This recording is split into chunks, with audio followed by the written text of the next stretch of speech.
हाँ जी बताइए। सर आदित्य का मैसेज आया है, I am unable to join the class. Aditya का। Yes sir. चलिए ठीक है, मैं ऑनलाइन ये रिकॉर्डिंग तो मैंने चालू कर ही दी है, ये मैं भेज दूंगा। ठीक है जी, कंजर्वेशन ऑफ मोमेंटम में लिखिएगा according to the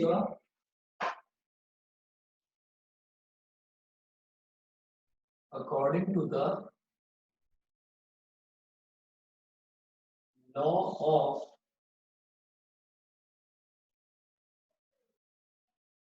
according to the law of conservation according to the law of conservation of momentum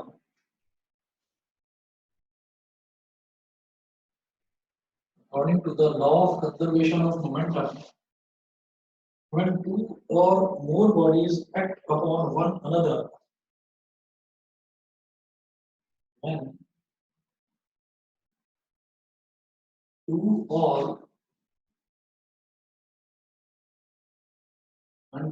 or more bodies act upon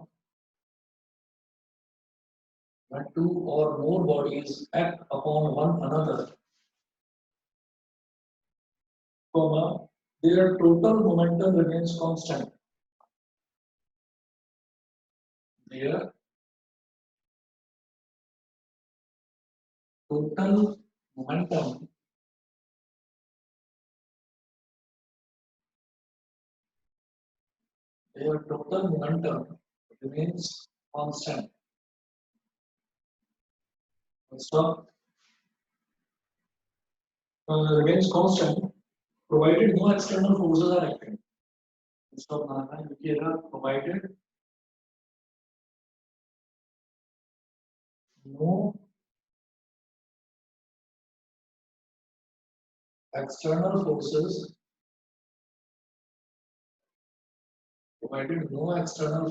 are acting. Provided no external forces are acting. अच्छा, इसका मतलब क्या है? According to the law of conservation of momentum, when two or more bodies act upon one another, act upon one another का मतलब क्या है? जब दो बॉडीज एक दूसरे पर एक्ट करती हैं, मतलब जब दो बॉडीज एक दूसरे से टकराती हैं, their total momentum remains constant provided no external forces are acting. उनका टोटल मोमेंटम कांस्टेंट रहेगा। कंडीशन ये है कि उसके अलावा, उन दो बॉडीज के अलावा कोई तीसरी एक्सटर्नल फोर्स एक्ट ना करे। समझ रहे हो? अभी शायद ये डेफिनेशन से सब कुछ समझ में नहीं आया होगा, मैं और कुछ एक्सप्लेन करता हूँ इसमें। इतना नोट कर लीजिए पहले सभी बच्चे।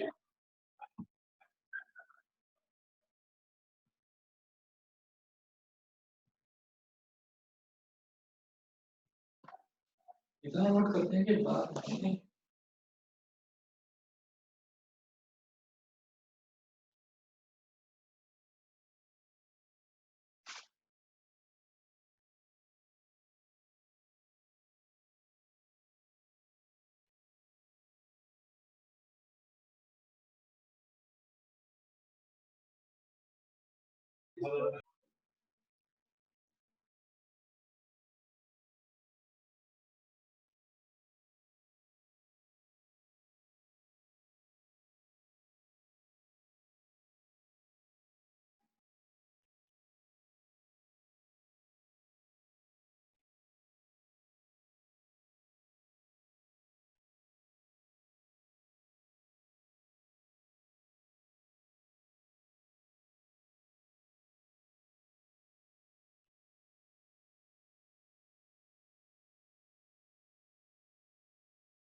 ये नोट करिएगा। देखिए इसमें हमारे पास एक तो बस है और एक कार है। तो आप ये देखिएगा कि बस का मास m1 है और कार का मास m2 है। ठीक है, बस का मास m1 है और कार का मास m2 है।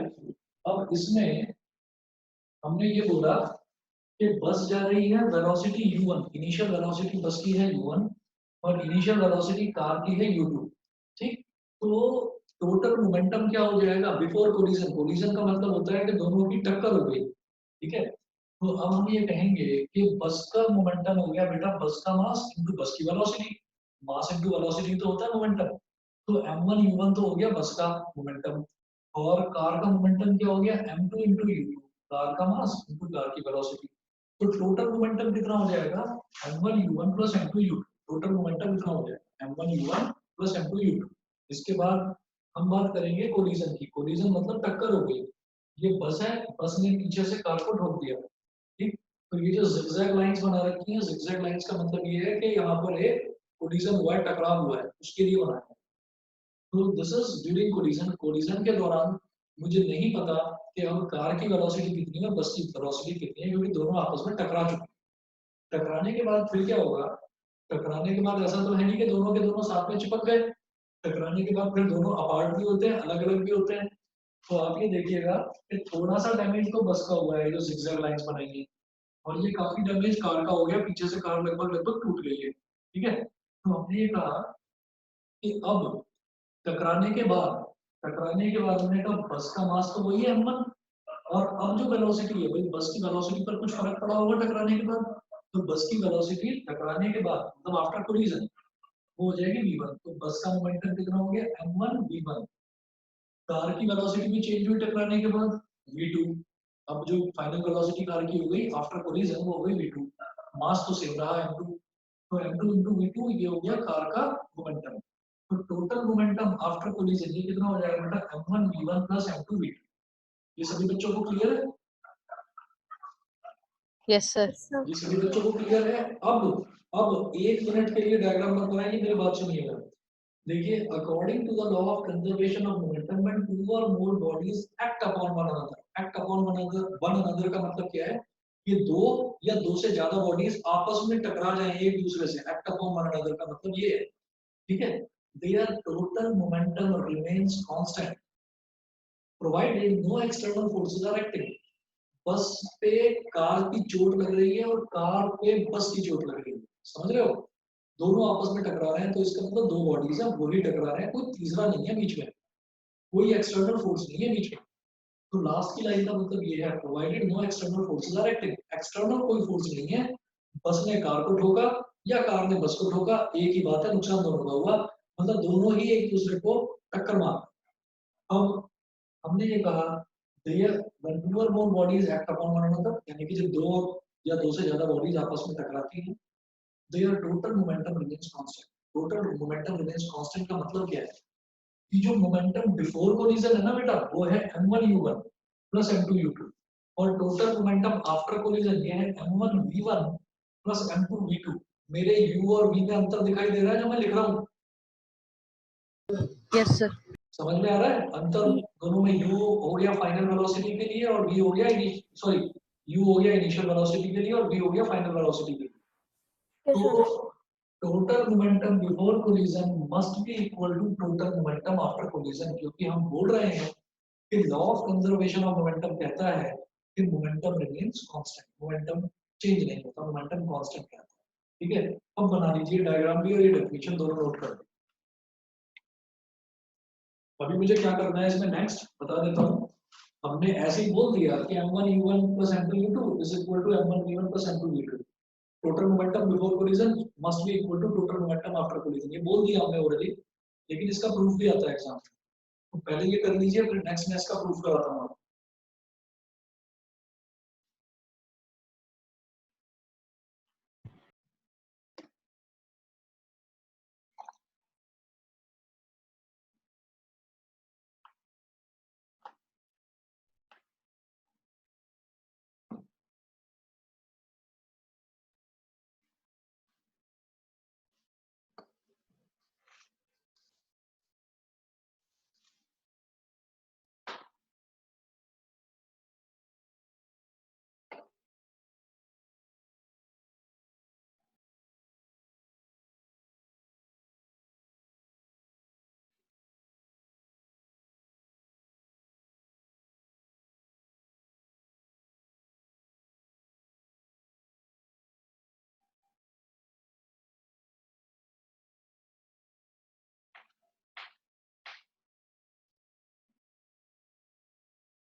हाँ जी, हो गया, सबने कर लिया?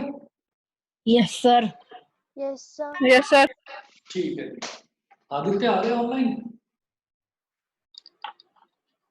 Yes sir. चलिए, अब जरा देखते हैं कि इसका प्रूफ क्या है। मैं इधर करवाता हूँ।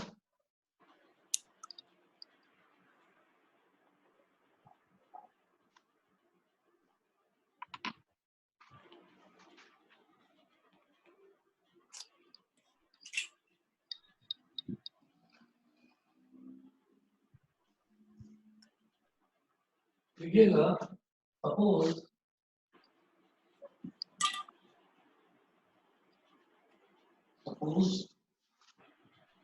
that during collision the truck exerts a force F1 on the car.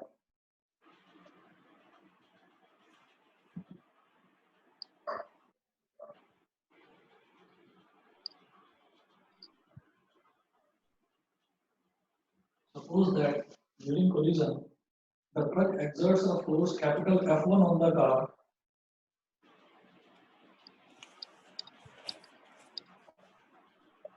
The truck exerts a force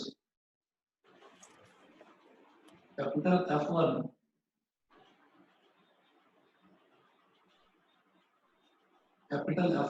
on the car, capital F1 on the car, and in turn the car exerts a force,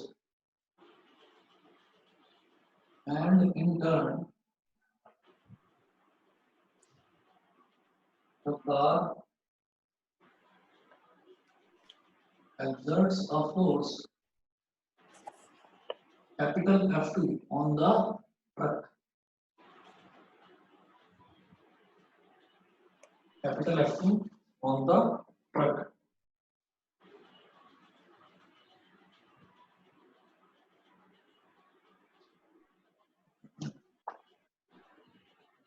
Now let us find out the values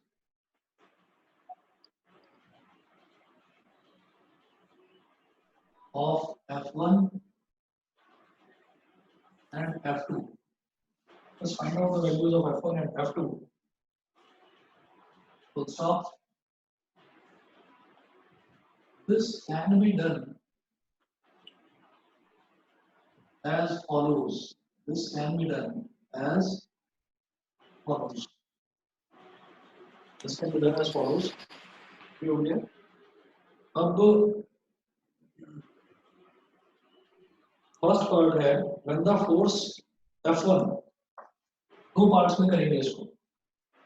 हमने इसमें क्या बोला, suppose that during collision कि जब टकरा गए ना दोनों कार और बस जब आपस में टकरा गए, एक्चुअली ट्रक लिखा है, चलो ट्रक मान लीजिए इसको, ये ट्रक है कि कार और ट्रक जब आपस में टकरा गए तो हमने माना कि जो ट्रक है वो कार पर फोर्स लगा रहा है F1, ट्रक कार पर फोर्स लगा रहा है F1 और कार ट्रक पर फोर्स लगा रही है वापस F2.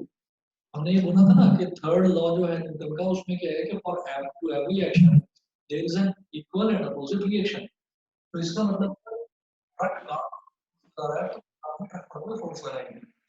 तो ट्रक कार पर फोर्स लगा रहा है उसको F1 मान लिया और जो कार वापस लगा रही है उसको F2 मान लिया. ये चीज क्लियर है सभी को? Yes sir. ठीक है, अच्छा जी. अब आगे चलते हैं इसमें. देखिएगा, इसका भी फॉलोज. फर्स्ट पार्ट देखिएगा.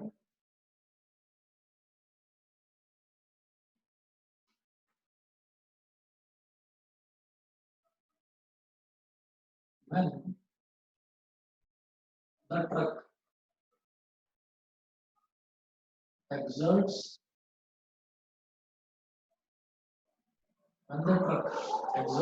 a force F1 on the car, for time t. When the truck exerts a force F1 on the car for time t, then car's velocity changes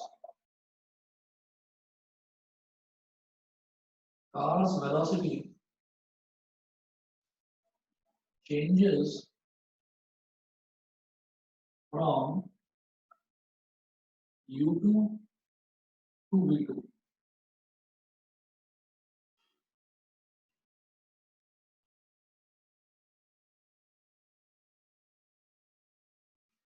When the truck exerts a force capital F1, when the truck exerts a force capital F1 on the car for time small t, then car's velocity changes from U2 to V2. तो car की velocity change हो जाती है U2 से V2. हमने देखा कि जब ट्रक ने कार पर टक्कर मारी तो ट्रक जो कार की इनिशियल वेलोसिटी थी वो U2 थी और कार की फाइनल वेलोसिटी अब हो गई V2.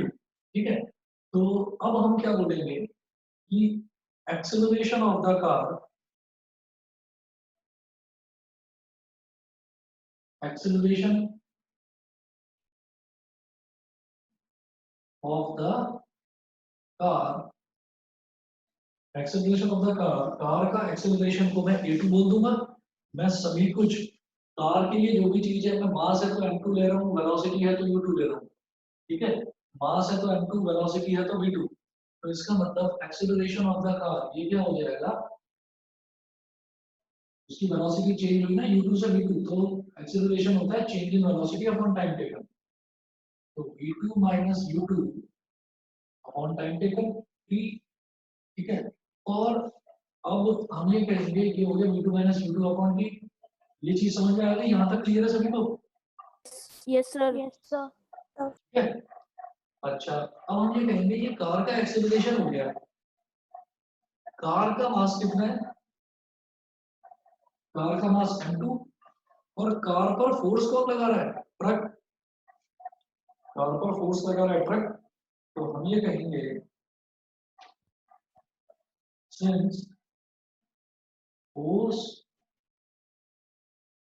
F1 is exerted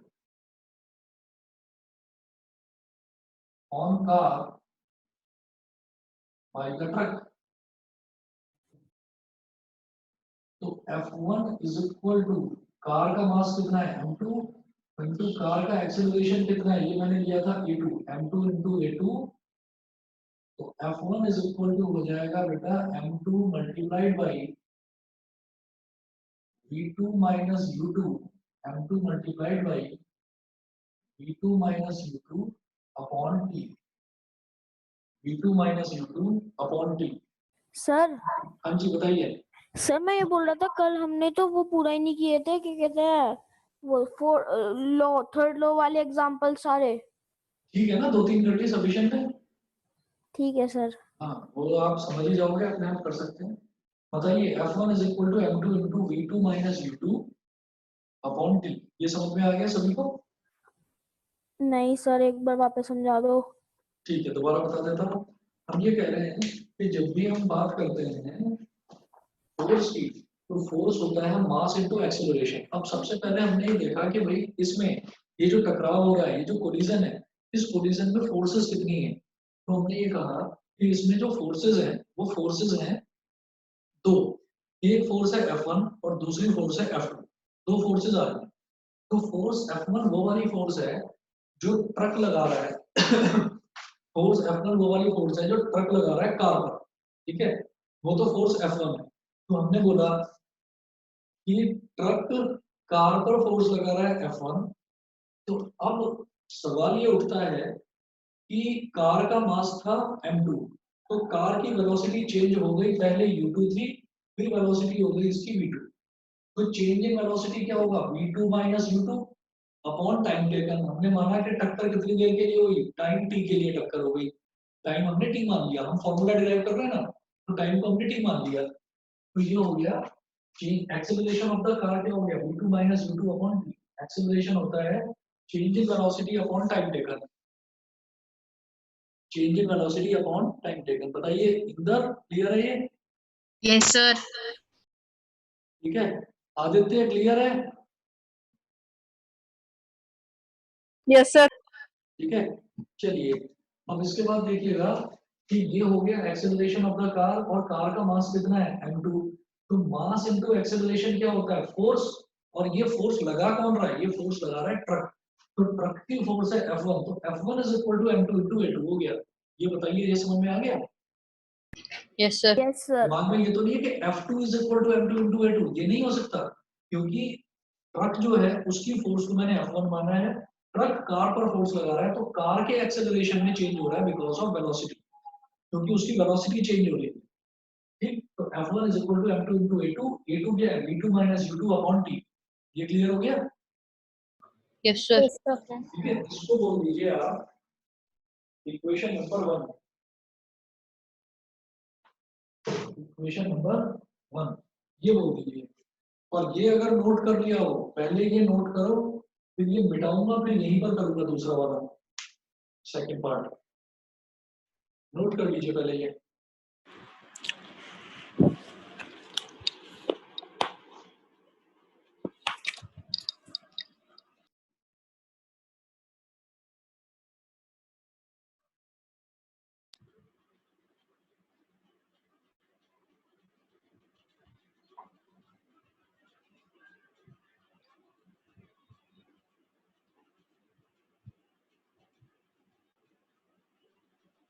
note करके बता देना देखो क्या हो गया। Sir, done. हो गया, सभी ने कर लिया नोट? चलो Yes, sir. Right. Yes, sir. ठीक है, अब मैं इसको मिटा रहा हूँ इधर से, ये वाला मिटा रहा हूँ, पूरा का पूरा कर लिया ना सभी ने project? Yes, sir. Yes, sir. Yes, sir. Yes, sir. ठीक है, ठीक।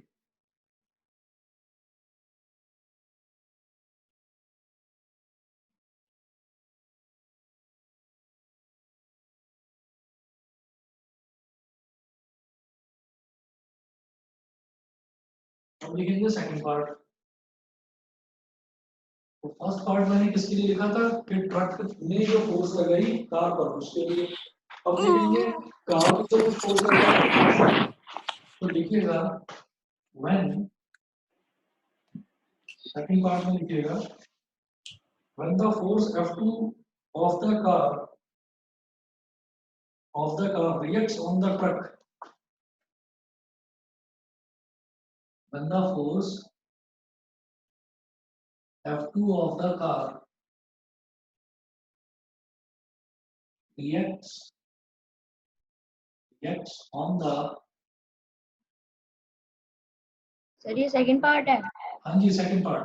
फर्स्ट पार्ट में तो फर्स्ट इक्वेशन डिराइव कर ली मैंने, उसके बाद अब सेकंड पार्ट पर करेंगे तो सेकंड इक्वेशन तक पहुंचेंगे।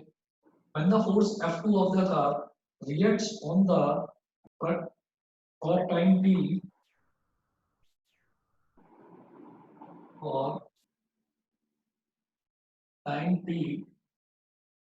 then the velocity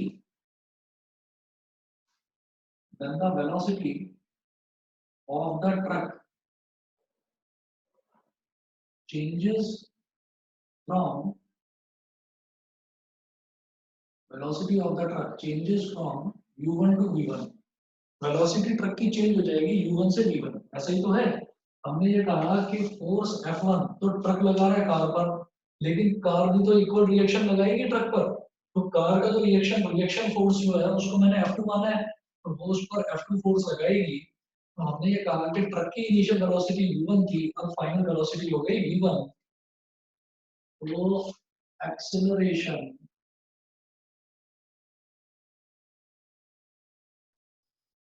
of truck, इसको बोल देंगे a1। a1 is equal to बेटा change in velocity final minus initial upon time taken, तो v1 minus u1 upon time, ये a1 हो गया। ठीक है, इसके बाद हम कहेंगे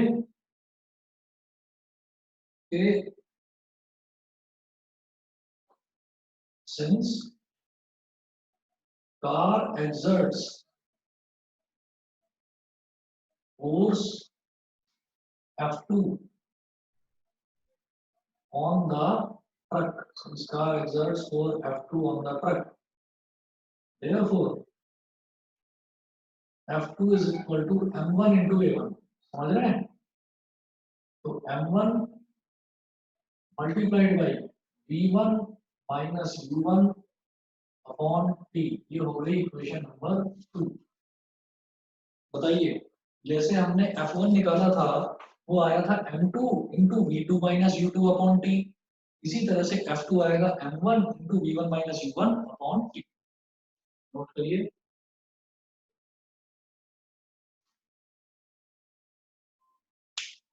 डन सर। हो गया? Yes sir. चलिए जी, आगे बढ़ते हैं। अब इसमें हम ये अगर नोट कर लिया हो तो मैं इसको मिटा रहा हूँ।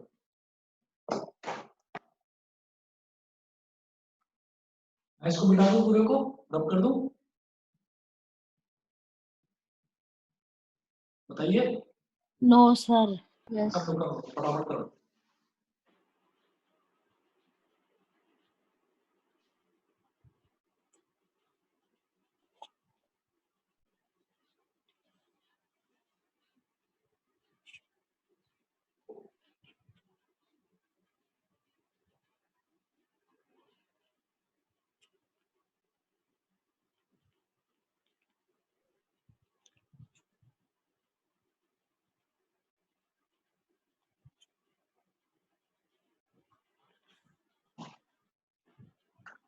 सर हो गया।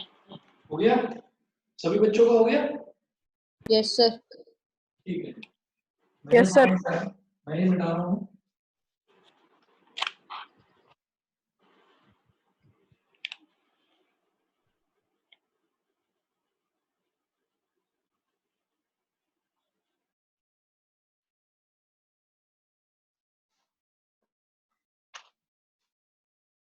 अभी यहाँ पर एक लाइन लिखिएगा, by Newton's third law of motion, by Newton's third law of motion, to every action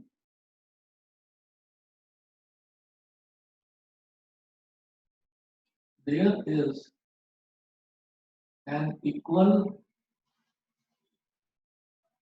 and opposite. To every action there is an equal and opposite reaction. Equal and opposite. Equal and opposite reaction. F1 is equal to minus F2. F1 is equal to F2 लिखेंगे पहले तो। ये to every action, action क्या है F1, reaction क्या है car का reaction F2। F1 क्या है ट्रक का एक्शन और F2 क्या है कार का रिएक्शन। मतलब F1 ट्रक अगर चोट मारेगा कार को तो कार भी उल्टा चोट मारेगी ट्रक को। तो F1 is equal to F2 होगा, इक्वल है इस वजह से F1 is equal to F2। But opposite भी है। अपोजिट का मतलब अगर ये पॉजिटिव है तो ये नेगेटिव है, अगर ये प्लस है तो ये माइनस है। ये समझ में आ गया सभी को? इक्वल एंड अपोजिट का मतलब समझ में आ गया? Yes, sir. Yes, sir. आप चाहो तो आप उल्टा भी कर सकते हो, आप इसको माइनस F1 लिख सकते हो, उसको प्लस F2 लिख सकते हो, कोई फर्क नहीं पड़ता उससे। ठीक है, जो रिजल्ट मुझे प्रूव करना है मैं उस पर पहुंच जाऊंगा, वो सही आ जाए।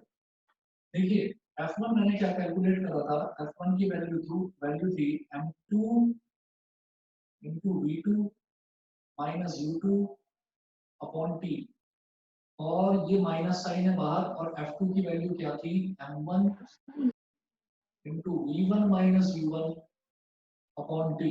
बताइए जी, क्लियर है? Yes, sir. क्लियर है? अब देखिए इधर भी डिनोमिनेटर में t है, इधर भी डिनोमिनेटर में t है, t से t कैंसिल आउट हो गया। अब इसको एक्सपैंड करो, m2 v2 minus m2 u2 is equal to, ये माइनस साइन है तो माइनस m1 v1, और ये माइनस माइनस प्लस हो जाएगा बेटा m1 u1। ठीक है, ये हो गया m1 u1। अब आप क्या करिए, आप m1 u1 और m2 u2 ये वाले दोनों एक तरफ ले आओ, तो मैं इसको m1 u1 को इधर ले आऊंगा, ये हो जाएगा माइनस का m1 u1, और ये पहले से ही था माइनस का m2 u2। ये है माइनस का m1v1 और m2v2 को इस तरफ ले जाओ, ये हो जाएगा माइनस का m2v2, इधर भी माइनस कॉमन ले लो, तो ब्रैकेट में क्या बचेगा m1u1 प्लस m2u2, क्योंकि ये भी माइनस का ये भी माइनस का, तो माइनस कॉमन ले लिया, ये भी माइनस का ये भी माइनस का, तो माइनस कॉमन ले लिया, m1v1 प्लस m2v2 और माइनस से माइनस कैंसिल आउट हो गया, m1u1 plus m2u2 is equal to m1v1 plus m2v2. This proves law of conservation of momentum. इस मोमेंटम को कई बार लीनियर मोमेंटम भी बोल देते हैं, वो एक ही बात है। लीनियर मतलब एक ही लाइन में एक्ट करने वाला मोमेंटम, मोमेंटम बोल दीजिए या लीनियर मोमेंटम बोल दीजिए, एक ही चीज। तो यहाँ से हमारा ये आ गया कि m1u1 plus m2u2, m1u1 plus m2u2 is equal to m1v1 plus m2v2. The total momentum before collision is equal to total momentum after collision. It remains constant. It remains conserved.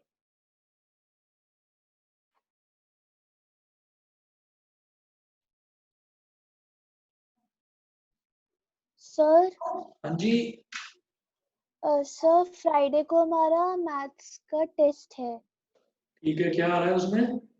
Number system. Number system आ रहा है, तो Monday को आपका यहाँ पर test है, पता ही होगा। हाँ ठीक है, तो वो आप प्रिपेयर करिए, पूरा एनसीईआरटी में से पूरा प्रिपेयर करिए। और दूसरा मैंने क्या बताया था कि जो टेस्ट है, टेस्ट के लिए मैं क्या करूंगा, मैं आप सभी बच्चों के पेरेंट्स को व्हाट्सएप करूंगा जो टेस्ट पेपर है, और आप थ्रू आउट द डे, मेरा कोचिंग डिस्टर्ब नहीं होगा, कोचिंग में जो टाइम है शाम को 6:30 से 7:30 का, इस वाले टाइम में तो आप लोग पढ़ने आएंगे ही। इस वाले टाइम में आपको क्या करना है, मैंने इंदर से प्रॉमिस करा था कि इसका effect of change of pressure and temperature ये कंप्लीट कराना है, क्योंकि तुम्हारा इंदर वेडनेसडे को है टेस्ट, सर है ना। तो effect of change of temperature एक बार रिवाइज करेंगे उसमें दोबारा से, और मंडे को थ्रू आउट द डे आपको जब भी टाइम मिले तब आप अपने मम्मी से या पापा से, मैं दोनों में से किसी एक को व्हाट्सएप करूंगा आपका पेपर, आप पेपर लीजिएगा अपना और उसको सॉल्व करिएगा, करना ईमानदारी से होगा, ठीक है। और वो मैं अभी बता रहा हूँ कि जो मैं टेस्ट पेपर बनाऊंगा वो टोटली एनसीईआरटी में से बनाऊंगा, ठीक है, किसी को कोई प्रॉब्लम तो नहीं? कितने No, मार्क्स sir. होगा? ठीक है, और एक ऑप्शन और है, सेकंड ऑप्शन, तो ये जो आपका फ्राइडे को टेस्ट है नया सा, प्राजक्ता और अक्षर तुम्हारा भी होगा? सर Yes, हमारा sir. पता नहीं किस डे है ये। अक्षर तुम्हारा तो है ना? Yes sir. चलिए जी, अक्षत का भी टेस्ट है, न्यासा का भी है, प्राजक्ता तुम्हारा कंफर्म नहीं है? हाँ सर हमारा मतलब ये कंफर्म है कि नंबर सिस्टम का है, लेकिन कोई ठीक है, हम एक काम और कर सकते हैं, ये effect of change of temperature मुझे कराना है मंडे के दिन, वो रिवीजन हो जाएगा, तो आप ये समझ लीजिए कि उसमें ज्यादा से ज्यादा आधा घंटे का काम है, आधे घंटे से ज्यादा नहीं लगेगा, और हो सकता है 20-25 मिनट में ही वो हो जाए। इंदर, उसके अलावा भी कोई डाउट हो तो ले आना मंडे को। और जो बाकी का टाइम अगर हम देखें कि अगर आधे घंटे में ये हो जाता है, तो बाकी के आधे घंटे में अगर आपके नंबर सिस्टम में कुछ डाउट्स हैं तो मैं वो डाउट्स क्लैरिफाई कर दूंगा, और फिर ट्यूसडे को दे लेते हैं टेस्ट, जैसा आप बताइए, जैसा आपको ठीक लगे। मंडे कर दो टेस्ट। मंडे ही कर दें टेस्ट, यस सर। ठीक है ना। तो मंडे ही टेस्ट लीजिए और उस टेस्ट में देखना कि आपकी गलती क्या क्या हुई है, मैं प्रॉपरली चेक करके और मैं आपको व्हाट्सएप करूंगा आपकी शीट्स, ठीक है। तो मंडे को करिए आप, नंबर सिस्टम का टेस्ट आपका है फाइनल। चलो जी, law of conservation of momentum ये पक्का समझ में आ गया सभी को? Yes sir. Yes sir. ठीक है जी, तो अब जरा एक क्वेश्चन देखते हैं इसमें किस तरीके का क्वेश्चन बन सकता है।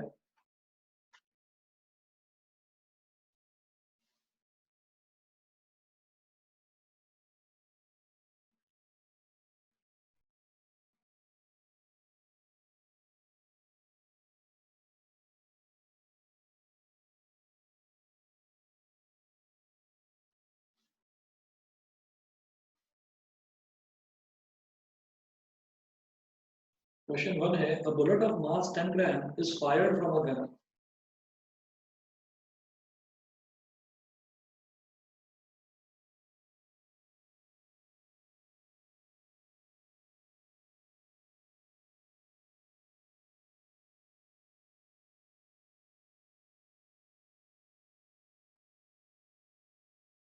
A bullet of mass 10 gram is fired from a gun.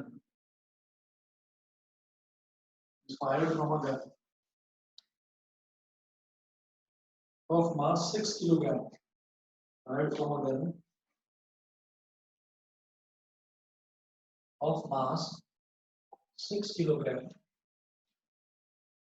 with a velocity of 300 meter per second.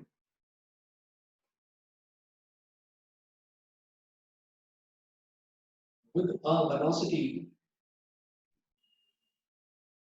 of 300 meter per second. Full stop. Calculate the recoil velocity of the gun. Calculate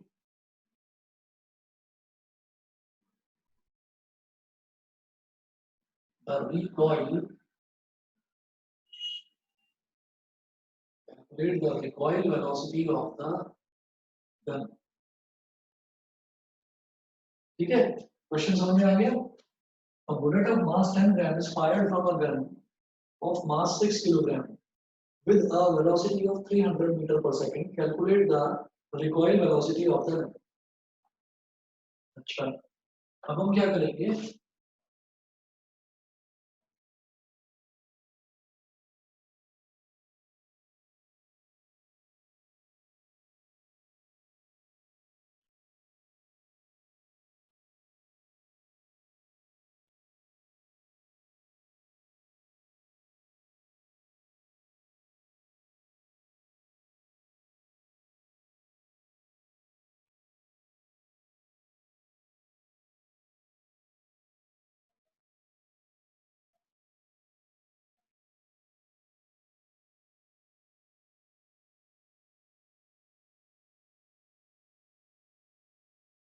ये gun है और यहां से एक bullet fire करी गई। Bullet इसमें से निकल के जाएगी ऐसे। तो मैंने क्या बोला कि इसमें इन्होंने बोला है कि जो गन है, गन का मास दे रखा है 6 किलोग्राम। तो गन का जो मास है M1 कितना हो गया 6 किलोग्राम, ठीक है। अच्छा, और जो बुलेट है, बुलेट का मास कितना है 10 ग्राम, यानी कि M2 इज इक्वल टू 10 ग्राम। 10 ग्राम का मतलब ये हो गया बेटा 10 अपॉन 1000 किलोग्राम, ठीक है। M2, M1 और M2 तो समझ में आ गया। यस सवाल ये है कि Yes, यहाँ sir. पर कौन सी दो चीजें टकरा रही हैं। तो हमें मालूम है कि गन का जो ये स्ट्राइकर होता है, गन का जो स्ट्राइकर, अगर मैं इसको खींचूंगा पीछे तो ये बड़ी तेजी से आगे बुलेट को स्ट्राइक करता है और फिर बुलेट निकल कर जाती है, ठीक है। तो अब क्या है कि मैंने इसको जैसे ही इसका जो ट्रिगर है, इसके ट्रिगर को खींचा, गन का स्ट्राइकर जो है वो आगे टकराया और सीधा बुलेट पर लगा और बुलेट निकल कर गई। तो इनिशियली जब बिफोर कोलिजन टकराना किस चीज का हो रहा है, बुलेट का और गन के स्ट्राइकर। तो एक तरह से हम ये मान लेते हैं कि गन का और बुलेट का इनका टकराना हो रहा है। तो इनिशियली जब गन और बुलेट दोनों नहीं टकराए, यानी कि बिफोर कोलिजन बताइए गन की और बुलेट की वेलोसिटी कितनी होगी before collision? Sir, U1, U2. हाँ, U1 U2 होगी। वो क्या होगी, उसकी वेलोसिटी क्या होगी, उसकी वैल्यू क्या होगी U1 और U2 की? अक्षर, Sir, पता नहीं. अरे सोचकर बताओ। अभी जो बुलेट है वो गन के अंदर ही है, वो निकली नहीं है, और जो गन है वो भी एकदम शांत बैठी हुई है, चला ही नहीं है अभी तक। Sir, 0. जीरो। U1 0 और U2 300। U2 भी जीरो बेटा, U2 भी जीरो। अच्छा। इनिशियल वेलोसिटी की बात नहीं, कर रहा हूं। जब मेरी बात सुनिए, जब बुलेट को फायर ही नहीं करा गया है, जब हमने बंदूक चलाई ही नहीं है, तो गन भी रेस्ट में है और बुलेट भी रेस्ट में है। यानी कि गन की वेलोसिटी, गन को मैंने माना M1, गन की वेलोसिटी कितनी U1, वो भी जीरो। Okay, sir. और जो बुलेट है उसकी वेलोसिटी, उसको मैं लेता हूँ U2, वो भी जीरो। ये बताइए, समझ गए? Yes Yes, sir. अब क्या होता है, अब हमने बंदूक चला दी, गोली चला दी हमने, तो अब बुलेट किस वेलोसिटी के साथ निकल के भागी एकदम 300 मीटर पर सेकंड। तो बुलेट की वेलोसिटी है 300 मीटर पर सेकंड, और गन की रिकॉइल वेलोसिटी, गन को जो झटका लग रहा है पीछे, वो रिकॉइल वेलोसिटी कितनी है नहीं पता, वही तो निकालनी है, तो उसको बोलेंगे हम v1। v1 मेरे को कैलकुलेट करना है, क्वेश्चन मार्क। बताइए ये समझ में आ गया कि नहीं? Yes sir. Yes Yes, sir. sir. ठीक है। सर M1 का मतलब क्या है? Mass of first object, mass of first object यानी कि मास ऑफ गन, और m2 सर? मतलब mass of bullet. Okay sir. Sir जो मास ऑफ गन है वो बुलेट बुलेट के साथ है। मास ऑफ गन जो है वो बुलेट के साथ है, पर बुलेट क्या है कि बुलेट चूंकि बिल्कुल, हमने कहा कि बुलेट भी बिल्कुल अलग लगी हुई है अभी, बुलेट बंदूक के अंदर है ही नहीं, अकेला गन का मास है 6 किलोग्राम। ठीक है सर। ठीक है। इसके बाद अब law of conservation of momentum क्या है? m1 u1 plus m2 u2 is equal to m1 v1 plus m2 v2।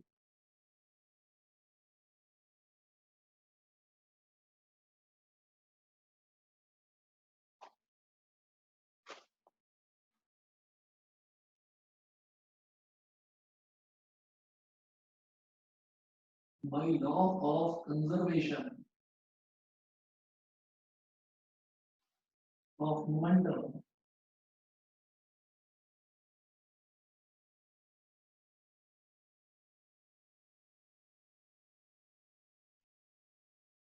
by law of conservation of momentum,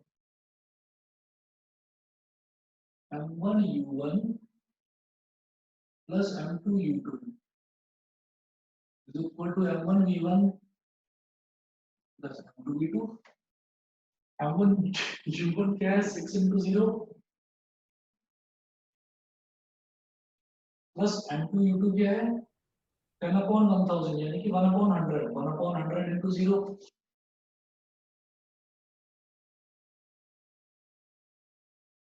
is equal to m1 v1 क्या है? m1 क्या है? 6, और v1 मुझे calculate करना है, 6 into v1। याद रखिएगा जो मास की स्टैंडर्ड यूनिट होती है ना, ऐसा यूनिट, वो किलोग्राम होती है, इसी वजह से मैंने ग्राम को किलोग्राम में कन्वर्ट करा है। प्लस m2 v2, m2 कितना है? 1 upon 100, और v2 कितना है? 300। 1 upon 100 into 300, 2 0 से 2 0 कैंसिल, 6 into 0 0, 1 upon 100 into 0 0, ये तो 0 हो गया पूरा।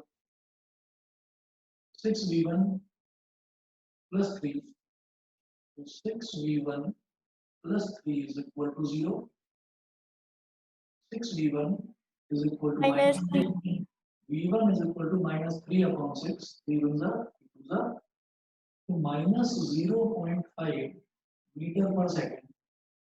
v1 हाँ, v1 की वैल्यू आ गई minus 0.5 मीटर पर सेकंड। बताइए, ये नेगेटिव साइन है, समझ में आ गया नेगेटिव साइन का मतलब क्या है? सर पीछे रिकॉइल हो रहा है। बिल्कुल सही। नेगेटिव साइन का मतलब ये है कि बुलेट तो टकराने के बाद आगे जा रही है, लेकिन टकराने के बाद गन का झटका पीछे की तरफ लग रहा है, तो ये हो गई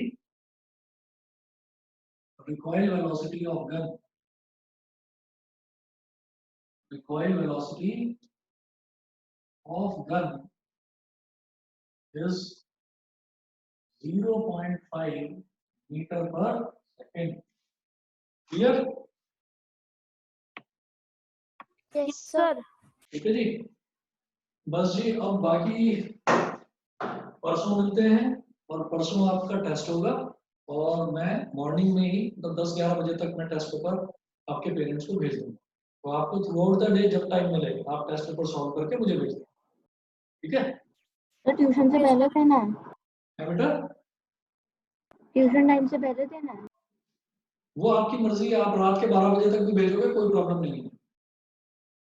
ओके सर। ठीक है, दिन में जब आपको लगे कि हाँ मैंने पूरा रिवाइज कर लिया, मेरी तैयारी हो गई है, तो आप तभी वो टेस्ट पेपर दे दें, मतलब उसको करें, 1 घंटा बैठ के करें उसको, और सॉल्व करके मुझे भेज दें। ठीक है सर? सर आप बेटा बताओ। सर कितने मार्क्स का होगा ये? 20 मार्क्स। 20। तो कितने क्वेश्चन होंगे? 5 या 4 होंगे, देख लेना उसमें क्या है, 1 घंटे ठीक में है आप कर सकते हो सफिशिएंटली। ठीक है सर। तो मैंने आपको डाउट भेजे थे। हाँ बेटा, मैंने देखा 3 क्वेश्चंस हैं। Yes sir.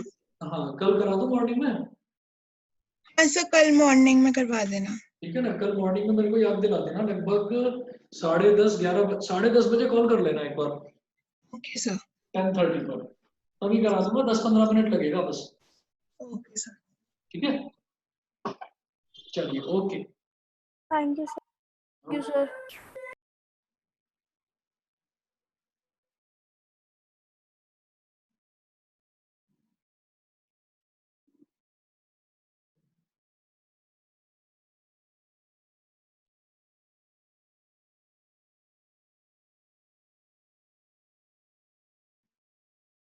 Thank you sir. Okay.